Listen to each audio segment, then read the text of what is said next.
আমি সম্পূর্ণ সাবেকিয়ানায় ভরা ভরপুর একটা অথেন্টিক রান্না নিয়ে তোমাদের সামনে চলে এলাম।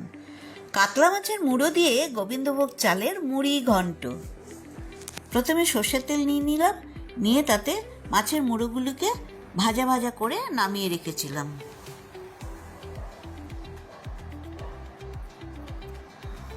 এই তেলের মধ্যে আমি 2 তেজপাতা আর সাদা জিরে ফোড়ন দিয়ে দিয়েছিলাম, দিয়ে ডুমো ডুমো করে কেটে রাখা আলুগুলো ভাজা ভাজা করে নামিয়ে রেখেছিলাম।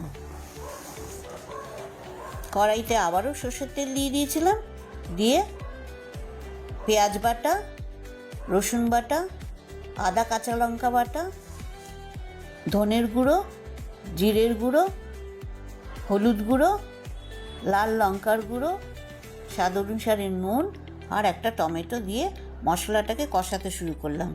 বেশ কিছুক্ষণ কষাতে কষাতে আমি দিয়ে দিয়েছিলাম জল ঝরানো গোবিন্দভোগ চাল 1 কাপ।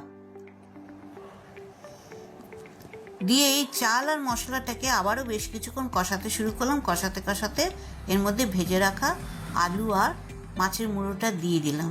দিয়ে সবগুলিকে মিক্সড করে আমি ফুটন্ত গরম জল দিয়ে দিয়েছিলাম যাতে সবগুলো সেদ্ধ হয়ে যায়। আর তাতে দিয়ে দিয়েছিলাম নুন আর 2 চামচ চিনি। এই মুড়িঘণ্টটা বেশ একটু মিষ্টি মিষ্টি খেতে লাগে।